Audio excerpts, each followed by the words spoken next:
Ce soir-là, on s'est désarmé. Ce soir-là, on s'est désarmé et on a posé toutes nos armes dans la malle.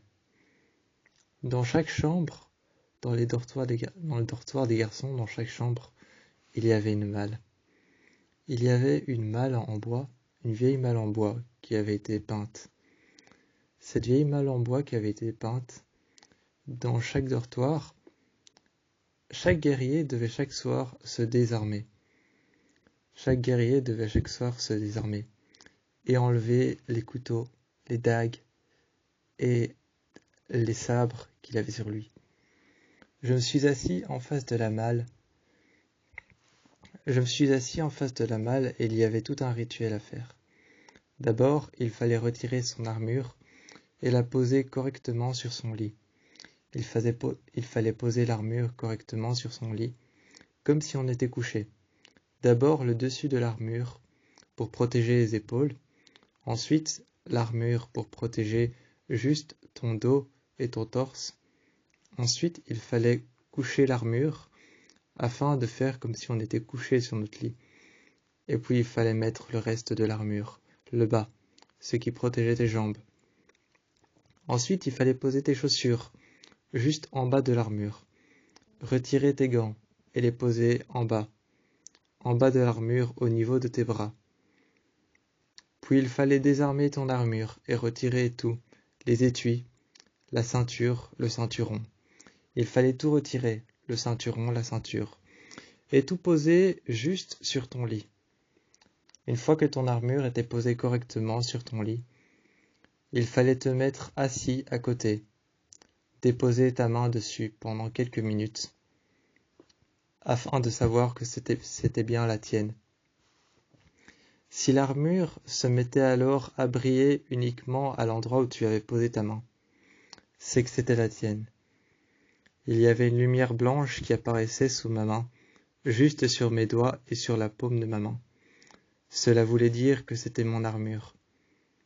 Elle se mettait alors à briller brièvement pendant une petite minute, et ensuite la lumière disparaissait. Je récupérais la lumière dans une toute petite boîte qu'il fallait ranger tout au fond de la malle. Je me mettais ensuite en face de la malle, et là je regardais mon sabre, que je posais juste sur mes jambes, et j'essuyais mon sabre avec un vieil essuie qu'on ne lavait jamais, pour pouvoir garder un souvenir de toutes nos batailles. Tout le sang de nos ennemis était dessus. Le sang des créatures de l'ombre, le sang des ennemis qui avaient attaqué nos loups, le sang de notre loup, de toutes les blessures qu'il avait eues, était dessus. Il fallait essuyer la lame avec. Les dagues, il fallait les tremper dans l'eau et les essuyer ensuite avec un essuie propre. Ranger l'essuie sale, le rincer et le poser sur le côté. Ensuite, il fallait poser tes mains tout au fond. Et ressortir tes mains toutes coupées. C'était une sorte de test d'habileté.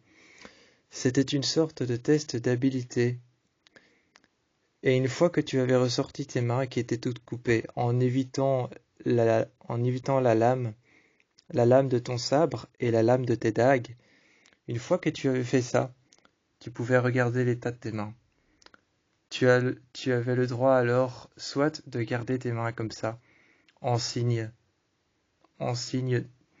tout simplement. Tout simplement, tu avais le droit de garder tes mains comme ça, en signe de montrer que tu étais fort. Ou alors, tu avais le droit de te mettre un bandage. Moi, je me suis mis un bandage autour de la main et autour des doigts, à chaque articulation. Au bout des doigts, juste en dessous des ongles, à chaque articulation. Et sur la main, sur la paume de la main. Un bandage qui passait de entre mon pouce et mon index jusqu'à ma main sur le côté en bas. Un bandage qui faisait le tour de mon poignet. Une croix juste devant mon bras, et qui passait entre mon pouce et mon index, et qui passait entre tous mes doigts, entre mon index et mon majeur, entre mon index et mon annulaire, entre mon annulaire et mon petit doigt. Et je me faisais un bandage pour pouvoir bien protéger ma main qui m'avait coupé. Mais pour montrer que tu étais fort, que tu étais un guerrier impitoyable, en signe que tu étais fort, en signe que tu étais un guerrier impitoyable et intraitable, tu pouvais simplement garder tes mains toutes coupées et laisser couler le sang. Mais un jour, je me souviens avoir fait ça, avoir montré que j'étais fort et impitoyable, en signe et en marque que tu es un guerrier, un vrai guerrier. Un jour j'avais fait ça, mais le sang coulait tellement que je me suis évanoui. On a dû me ramener dans ma chambre, et on a dû essayer de me réanimer avec un seau d'eau. Je me souviens que Snow, ce soir-là, s'était inquiété. Alors je m'étais mis près de Snow et j'ai fait un bandage. Une femme est alors arrivée. Elle a ouvert la grille de notre chambre. C'était une femme. On l'appelait tout simplement Annetta. Pour certains, on l'appelait la sorcière blanche. Pour certains, on l'appelait la bonne sorcière. Pour d'autres, on l'appelait Annetta. Elle s'appelait Annetta et c'était une sorcière blanche, une sorcière au pouvoir divin. Une sorcière au pouvoir divin. Elle était munie de divinité, elle était munie d'un pouvoir de résurrection, elle était munie d'un pouvoir de rédemption, elle était munie d'un pouvoir de savoir connaître les péchés, les douleurs, et de connaître tout ce qui avait blessé une personne. Elle pouvait réparer et effacer les douleurs, elle pouvait effacer les moments. Elle pouvait effacer les moments, et pourtant elle voulait éloigner les bestioles de l'ombre qui pouvaient nous arracher des moments et nous les enlever. Elle pouvait effacer nos douleurs, nos moments douloureux et les choisir. Les bestioles de l'ombre, elles, n'ont pas de choix et de conscience.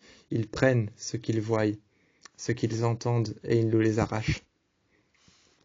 Elle pouvait enlever nos douleurs. De temps en temps, elle passait dans nos chambres, s'arrêtait et se mettait à côté de nous et nous demandait ce qui nous blessait ou alors ce qui nous faisait mal. Elle nous demandait ce dont on avait envie de se débarrasser, quels souvenirs nous blessaient. Et de temps en temps, elle nous les enlevait et sa main se mettait à s'illuminer sur notre cœur et notre poitrine aussi se mettait à briller brièvement. Et la lumière disparaissait et elle nous avait arraché cette douleur. On se réveillait le lendemain matin comme si on ne se souvenait plus. Elle nous a emmenés alors tous les deux, elle nous a emmenés jusqu'à l'église, en face de cette sainte.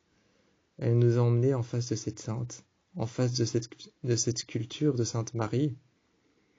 Elle nous a emmenés là, en face de cette sculpture de la Sainte Marie en pierre, avec une aile déployée et l'autre qui était complètement repliée vers l'intérieur. Elle avait une aile qui était déployée sur le côté, et une aile repliée vers l'intérieur, qui rentrait sur tout le côté et l'encerclait complètement, faisait une spirale autour d'elle. Elle avait 2 mains sur le côté, posées sur son visage, et regardait l'intérieur. Elle est arrivée avec sa robe noire, juste devant. Derrière, il y avait une croix en bois noir, une croix en bois d'ébène. On a regardé cette croix. Elle est arrivée, elle nous a posé un diadème. Elle nous a posé un diadème juste sur la tête, elle nous a posé ce diadème. C'était plus une couronne, une sorte de couronne noire, avec un symbole, avec 3 pics qui s'entremêlaient. Elle nous a posé cette couronne avec 3 pics qui s'entremêlaient, et tous les guerriers étaient en face de nous. Tous les guerriers étaient en face de nous et nous regardaient. Ensuite, elle nous a livrés à 2 anneaux, des alliances noires. Des alliances noires avec une petite pierre, un petit morceau de pierre noire. C'était un diamant qui avait été rendu noir à cause du charbon. Ce soir-là, on a assisté au rituel du diamant, au rituel du diamant noir. Elle avait trempé 2 diamants qu'elle avait brisés en 2 avec un pic. Avec un pic à glace, elle avait brisé 2 diamants en 2. et elle avait pris 2 morceaux des diamants qui s'étaient brisés en plein de petits morceaux.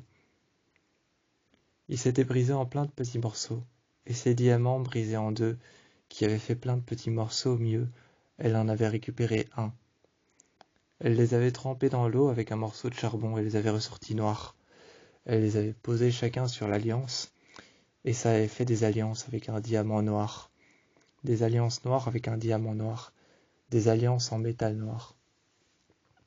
À l'intérieur de cette église, il y avait une odeur très désagréable.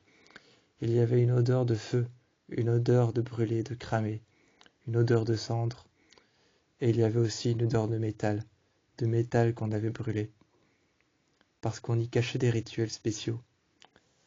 Ce soir-là, elle nous avait unis l'un à l'autre, et on était repartis. Dans la chambre, on regardait nos bagues, et elle est arrivée, et nous a expliqué à quoi servaient ces bagues. Elle nous a expliqué à quoi servaient ces bagues, quel était leur pouvoir, et ce qu'elles allaient pouvoir nous offrir ensuite. Ces bagues étaient surtout liées à nos loups. Je me suis mis à côté de Snow, on est descendus tous les deux. On a pris les grands escaliers, et on est descendu jusqu'aux enclos. J'ai regardé Snow et je me suis mis à côté de lui, il s'est tout de suite tourné vers moi. Il a posé sa gueule juste à côté de moi sur mon épaule. Je me suis assis contre lui, contre sa crinière, et tout de suite je sentais qu'il y avait un lien encore plus fort. J'ai vu que toi tu t'es assis à côté de Zelda, et quand tu t'es assis à côté de Zelda, juste près de sa fourrure, près de sa crinière, en dessous de sa gueule, elle s'est posée, couchée à côté de toi et t'a regardé. Ils avaient tous les deux les oreilles levées, ce qui voulait dire qu'ils étaient contents de nous voir.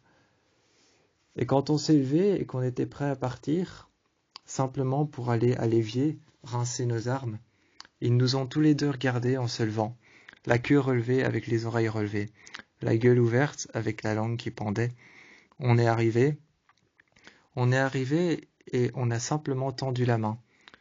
On leur a dit de s'asseoir, tous les deux on leur a dit de s'asseoir. On a tendu la main et simplement le fait de voir cette bague les a fait obéir. Ils nous ont alors obéi, mais nous sommes arrivés devant la femme et on a retiré les bagues, on lui les a rendues. Elle nous a expliqué qu'on ne serait plus alors liés, mais on a dit qu'on ne voulait pas que nos loups soient soumis à nous. On voulait simplement que nos loups aient un lien très fort avec nous deux, pas qu'ils soient soumis à cause du pouvoir d'une bague. Ce soir-là, on est arrivé et on les a donnés. On les a donnés à cette femme. Elle s'appelait en réalité Josepha. Et on lui a donné les bagues. Elle les a récupérées. Nous a prévenu que nous ne serons plus trop liés à nos loups. On a dit que tant qu'on était liés par les sentiments à nos loups, tant qu'on était liés du fait qu'on les avait trouvés et gardés, qu'on les avait choyés et nourris, qu'on leur trouvait à manger et qu'on partait à la guerre avec eux, qu'on partait à la bataille avec eux, combattre les bestioles de l'ombre, c'était bon. Elle nous a regardés et nous a tendu la main. On a déposé les 2 anneaux, elle a refermé sa main. Sa main à l'intérieur a commencé à briller. Elle a réouvert la main et les anneaux avaient disparu. Ce n'était pas un tour de magie ou un tour de passe-passe. Ce n'était pas un tour de magie ou alors un tour de passe-passe comme un magicien de première classe. C'était simplement qu'elle avait détruit les anneaux. Elle avait fait en sorte de ne jamais les avoir fait exister, de ne jamais les avoir fabriqués. Elle nous avait ensuite repris les 2 couronnes et les avait brisées, elle les avait cassées en 2. Des 2 couronnes brisées en 2 ont découlé un liquide visqueux et transparent, comme de la bave.